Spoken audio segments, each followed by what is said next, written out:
cetona, aldeído, ácido carboxílico, álcool. Olha, a quantidade de funções oxigenadas que a gente tem que lembrar para quando chega no vestibular saber fazer o reconhecimento realmente não é pouca. Então eu quero te tranquilizar que até o final desse vídeo, que é a parte 2 das nossas funções oxigenadas, você vai estar, tranquilaço na hora de resolver qualquer função que envolva a função oxigenada. Se você não viu a parte 1 desse vídeo, ele vai estar aqui em cima no card para você ir lá e acessar, para ver as 3 primeiras funções que nós já vimos aqui, mas volta para cá depois para a gente ter a continuação desse vídeo e continuar aprendendo sobre as funções oxigenadas dentro da química. Vamos lá? Antes de mais nada, a gente precisa relembrar o que são as funções oxigenadas. E todas as funções oxigenadas, elas vão ser classificadas como sendo compostos que contêm carbono e hidrogênio. Então, a gente parte do que a gente já conhece como hidrocarboneto.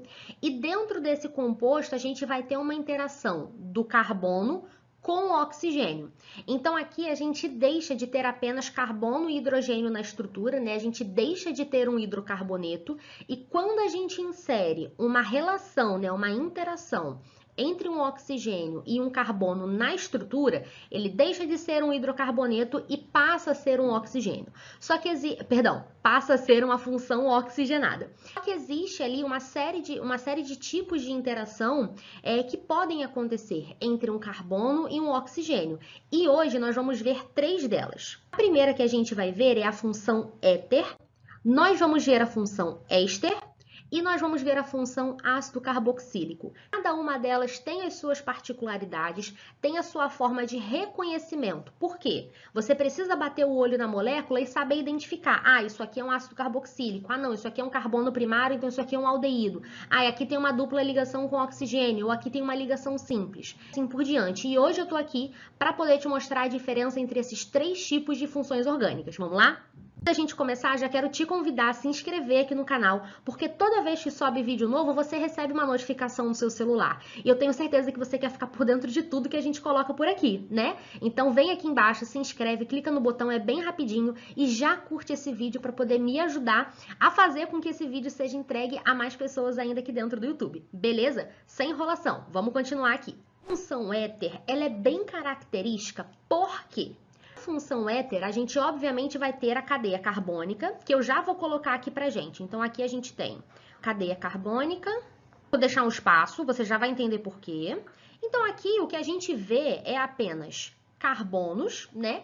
E o hidrogênio a gente não vê porque na estrutura em bastão, o hidrogênio ele não é mostrado, tá bom? Ele tá aqui, mas ele não é mostrado. Como que eu sei isso? Você sabe que cada vértice, né, cada quina, cada extremidade de uma fórmula em bastão, de uma estrutura em bastão, tem a presença de um carbono ali. Então, vou deixar esse aqui marcado, ó, e acompanhar o raciocínio junto comigo. Esse carbono já está fazendo 2 ligações, porque cada traço na fórmula em bastão indica para a gente uma ligação química. Então, tem uma ligação química para o lado direito e tem uma ligação química para o lado esquerdo. Você sabe que o carbono ele é tetravalente. O que isso significa? Todo carbono sendo tetravalente, ele faz 4 ligações químicas. E fazer 4 ligações dentro desse contexto significa que estão faltando 2, porque já tem 2 aqui na molécula. Então, significa que ligados a esse carbono, a gente tem um hidrogênio para cá, hidrogênio para cá. Acabou. Então, olhando para essa estrutura toda, a gente só tem a presença de carbonos e hidrogênios. Vou vir aqui e vou unir essas 2 moléculas que eu escrevi. Esse átomo. Que átomo é esse? Exatamente, é um oxigênio. Então, olhem só o que aconteceu. Eu tenho carbono aqui, aqui, aqui. Ligado a esse carbono, eu tenho um oxigênio. Esse oxigênio está ligado a mais um carbono e esse carbono ligado ao último. Então, vamos marcar aqui todos os carbonos, ó, para não ficar dúvida.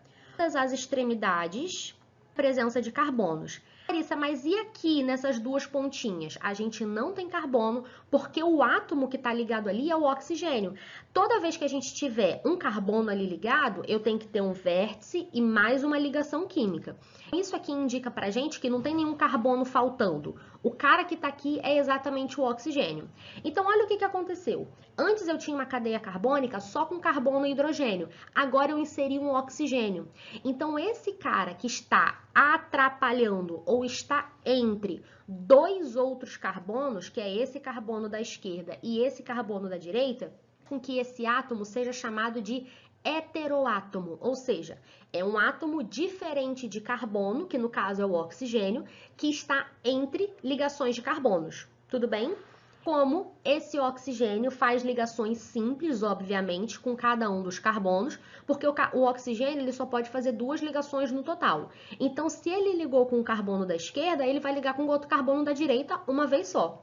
Com essa estrutura toda aqui, um oxigênio entre carbonos e esses carbonos sendo carbonos sp3, o que isso significa serem carbonos sp3? Carbonos que só fazem ligações simples também. Então, temos aqui uma hibridização sp3 para os 2 carbonos. Logo, essa função oxigenada presente nessa molécula é a função éter. Por quê? Porque eu só preciso de um oxigênio ligado a 2 outros carbonos que só estão ligados a mais carbonos, e esses carbonos imediatamente ligados ao oxigênio são carbonos sp3. Beleza? Agora, olha só a diferença para o éster. Éster, o que a gente tem? Vou colocar aqui a cadeia carbônica para gente. Olha só o que aconteceu aqui. Cadeia carbônica inicial, só com carbonos e hidrogênios, exatamente igual ao que a gente tinha antes. Sim, olha só com o que eu vou completar. Sim, se eu colocar só um oxigênio aqui, a função presente nessa molécula? Exatamente, é a função éter. Por quê? Porque eu só tenho carbonos e hidrogênios, e entre 2 carbonos consecutivos, eu tenho a presença de um oxigênio, e esses 2 carbonos são carbonos sp3. Sim, na função éster, olha só o truque. Um desses 2 carbonos ligados ao oxigênio existe, a gente vai colocar aqui como uma dupla ligação a outro oxigênio. Repare, toda vez que você vai estudar a estrutura de uma molécula para poder entender qual é a função orgânica que tem ali, você não pode olhar só para um átomo e se fechar nele, você tem que olhar para o contexto. O que aconteceu aqui? Eu tinha um oxigênio ligado a 2 carbonos. Esse cara está aqui, essa dupla ligação está aqui com o oxigênio, foi uma questão de escolha. Ele podia estar tanto aqui na esquerda quanto na direita, tá bom? Isso não faz diferença alguma. Só que olha o que aconteceu.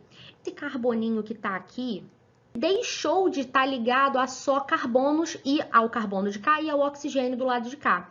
Ele está duplamente ligado a outro oxigênio. Então, é um carbono que está ligado a 2 oxigênios ao mesmo tempo. Como? Um fazendo ligação simples e o outro fazendo uma ligação dupla. Então, esse carbono aqui, a gente pode classificar ele como sp2. Por quê? Porque é um carbono que está fazendo uma ligação pi. Tá bom? Uma dessas na ligação dupla, na verdade, você tem uma ligação sigma e uma ligação pi. Então, como ele faz uma ligação pi, ele é um carbono sp2. Esse papo de hibridização, carbono sp2, sp3 e tudo mais, se não tiver claro para você, já deixa aqui embaixo nos comentários que eu vou ter o maior prazer em gravar um vídeo com toda a explicação da hibridização de carbono, beleza? Vamos continuar. Aqui eu tenho um carbono que está ligado ao oxigênio, ligação simples, e uma ligação dupla com outro oxigênio. Então, aqui a gente tem a função éster. Então, além de ter um heteroátomo, eu tenho uma carbonila. Carbonila, você já sabe que você viu comigo no outro vídeo, na parte 1 de funções oxigenadas, que é a dupla ligação de carbono com oxigênio. Então, além de eu ter uma carbonila, se o carbono dessa carbonila está ligado simplesmente a outro oxigênio, que está ligado a outra cadeia carbônica, então aqui a gente tem um éster. Só, a diferença de um éster para um ácido carboxílico é muito sutil e eu vou te mostrar. Um ácido carboxílico, vamos começar aqui com uma cadeia carbônica. Olha só. Assim, vou deixar dessa maneira, tá bom? Você já vai entender. Mais uma vez, só hidrogênio e carbono, aquele papo todo que a gente já conversou, vamos acelerar. Aqui eu vou colocar um oxigênio. A gente também vai colocar uma dupla com outro oxigênio aqui. Marisa, mas está exatamente igual ao éster. Mas, repara, acrescentar mais um átomo que você não esperava. A ligação aqui com esse oxigênio, na verdade, não tem um carbono nessa extremidade. Agora tem aqui um hidrogênio. Olha que doido. A estrutura base é muito parecida com o éster.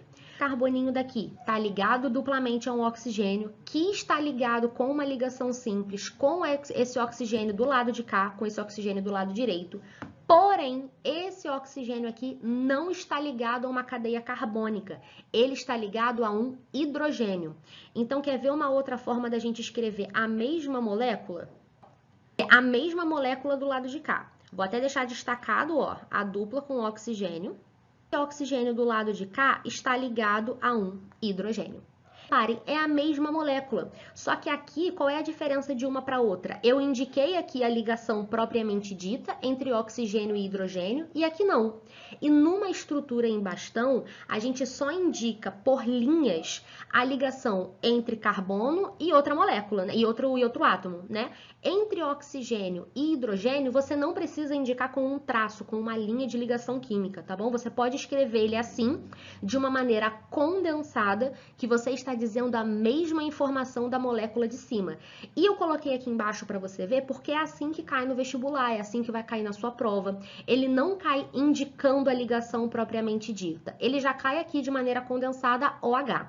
A diferença de um éster para um ácido carboxílico é que nesse oxigênio aqui você não tem uma cadeia carbônica ligada ao oxigênio, você tem apenas um hidrogênio. Tranquilo?